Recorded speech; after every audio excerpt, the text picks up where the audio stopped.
I'm loving my new book.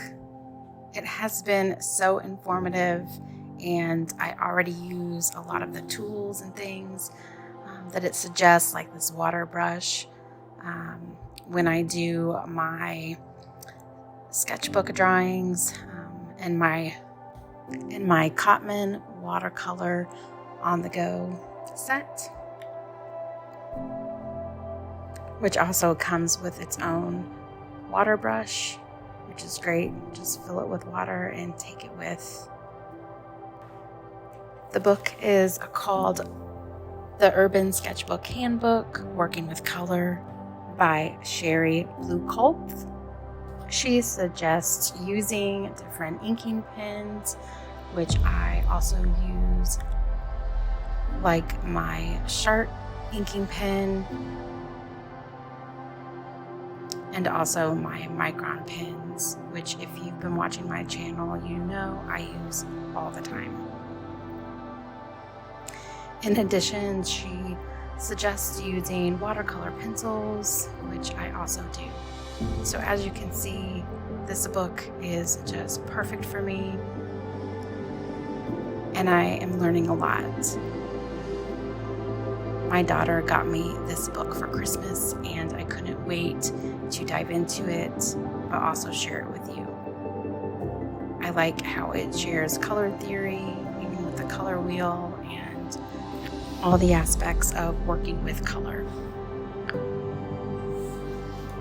The subtitle is Techniques for Using Watercolor and Color Media on the Go, which is exactly what I do. I take my watercolor sketchbooks,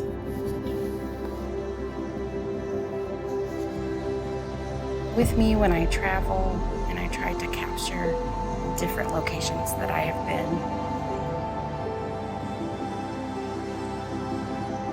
been, using the colors, of course, that I see to capture and convey those moments, kind of like a journal. But instead of words, I use pictures.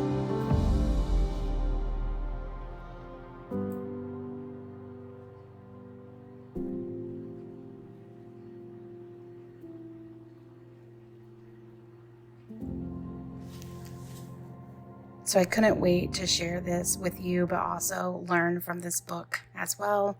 And it's been a great read so far.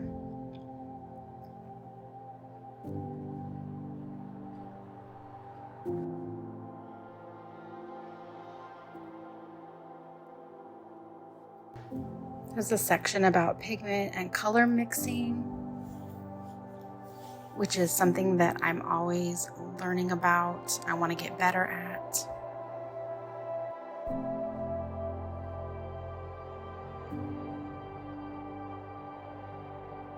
Sherry says there is no right or wrong way of choosing colors for your palette because all sketchers have their favorites.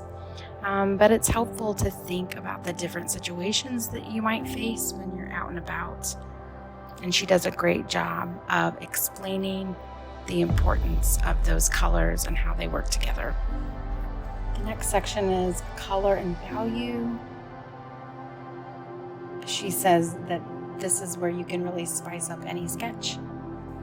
And she shares the basic value scales so that you can get used to those, which is a lot of fun to practice with if you want to get better at the whites and the darks within your paintings. It's just beautiful technique that she uses.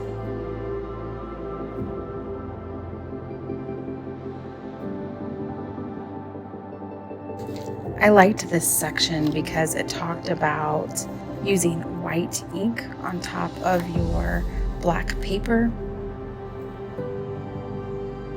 I either use my Dr. Phil Martin's bleed proof white.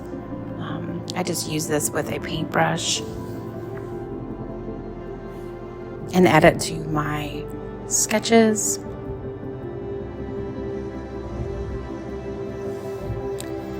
Or I use a jelly roll pen.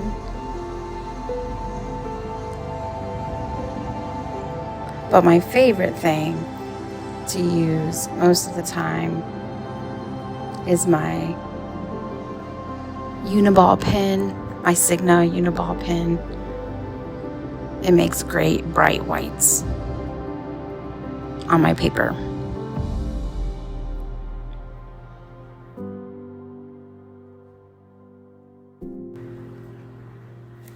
Okay, limited color.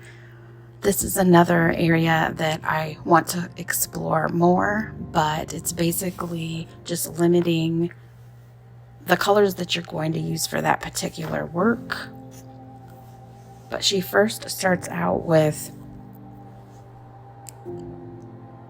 tools that you could use if you just wanted to use one color.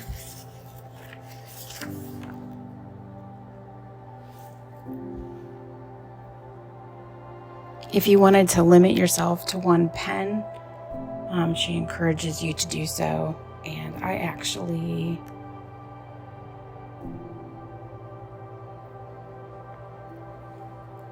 have done this as well in the past, where I would use just a red or just a blue Uniball pen. And they come in a variety of colors. But as you can see, she has done the same thing with the red and the blue.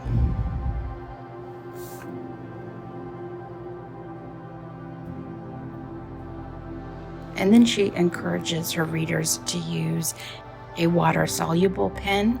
And what this does is it activates with the water, much like this Faber-Castell.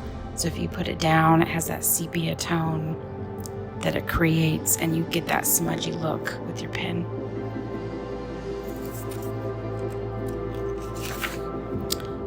And then she goes into some more monochromatic.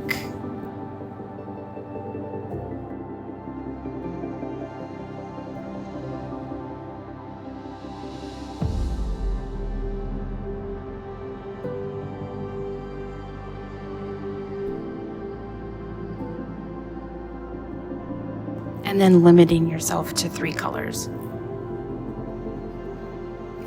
Your primary colors, your secondary colors, your neutrals, and your darks, for example. I really like this page.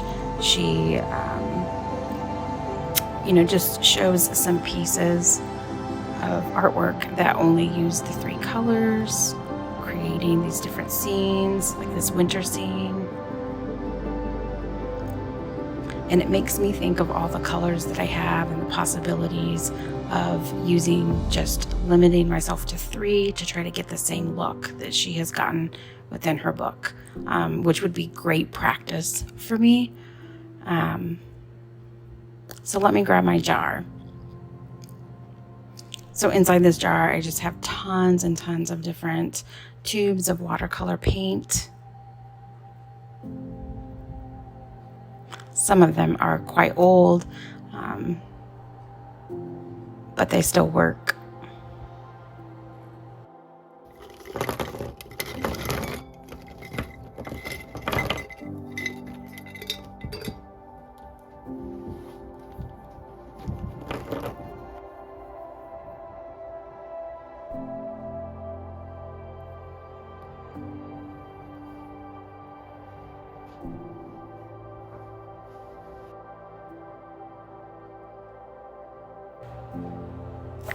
She talks about opening yourself up as an artist and surprising yourself with new color combinations.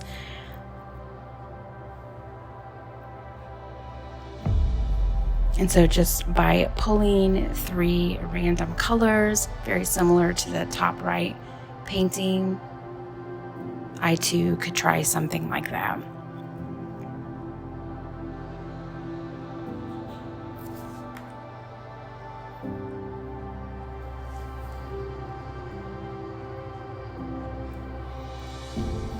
And so just by reading this, I could, take these on the go. I could also select 3 colors from my color palette here, from my pans, or I could squeeze little dabs of paint on the tray and take it with me.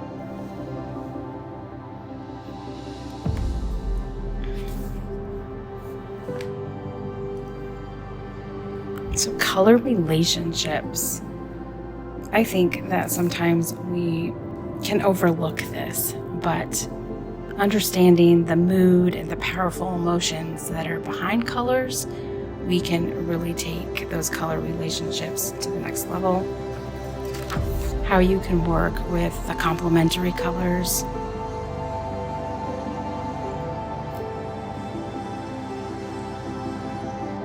And that all comes from color theory, which it goes back to the color wheel and gives you your the warm colors and the cool colors.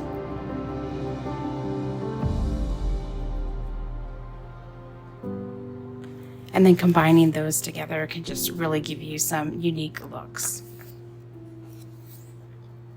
And then we get into natural colors.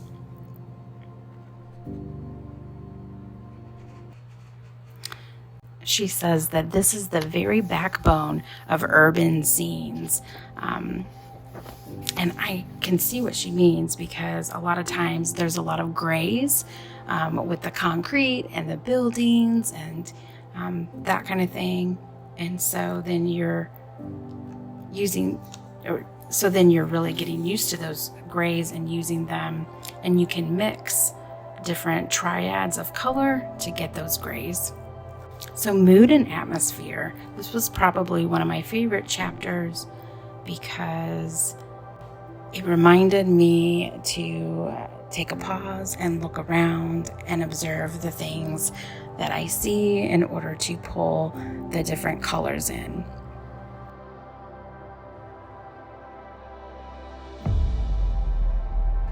Think about how it makes me feel and stop and really think about it.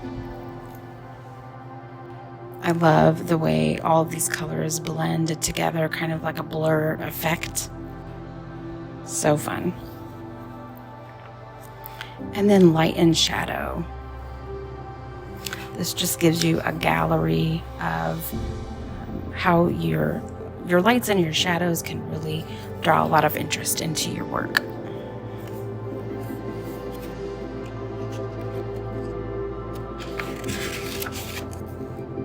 And then expressive color. This is when we get into the bright, bold, and unexpected colors within our paintings. And then she talks about other media that you can include and add into your work, which I love mixed media, so that was right up my alley.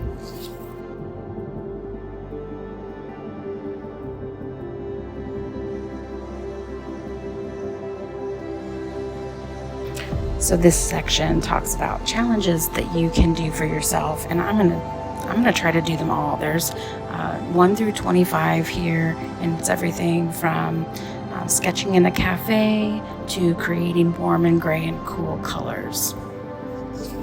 And then on the back, it's just about the author so that you can read and get to know her better. She is a sketcher, watercolor painter, college teacher, and art blogger. So, how about we try a challenge? Let's try challenge number 2 and head to a cafe.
As you could see, I sketched out quite a bit of the scenery that I was looking at out the window.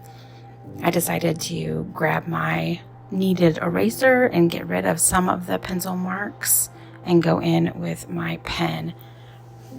Actually, once I went in with my Micron pen, it got easier for me. I think I may just skip the pencil next time and go straight in with the ink. That's what I usually do, but I was trying to sketch out some things first. And then I get my Traveler's watercolor out so that I can start adding the color. This process is a lot of fun, and I tend to get lost in the painting.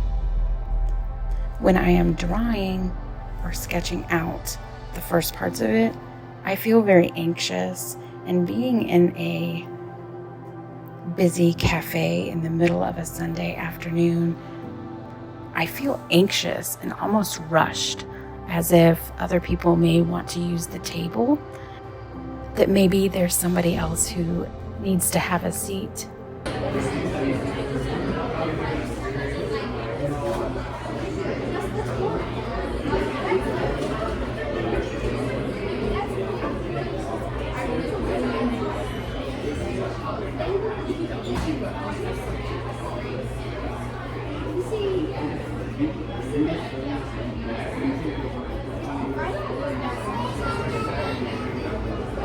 As you can hear, the coffee shop is pretty full of people.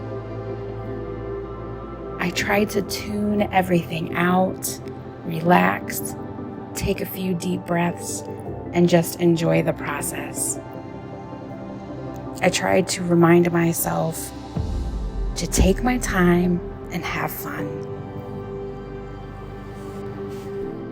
A lot of people find it hard to paint or draw in public because they're worried people are going to watch you. I'll tell you what, I don't think anybody in that coffee shop even knew that I was painting or drawing.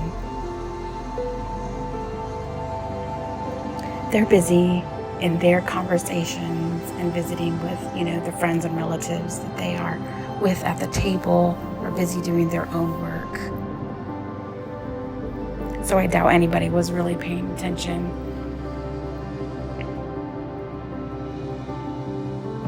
But if you ever feel anxious, it's totally normal. And it may take a few times of you getting out into public and trying to do some urban sketches. And it will get easier over time.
Thank you so much for joining me today. I hope you enjoyed this book review /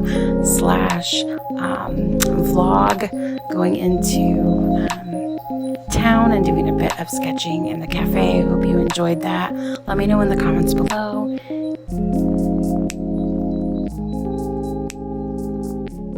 And until next time, bye!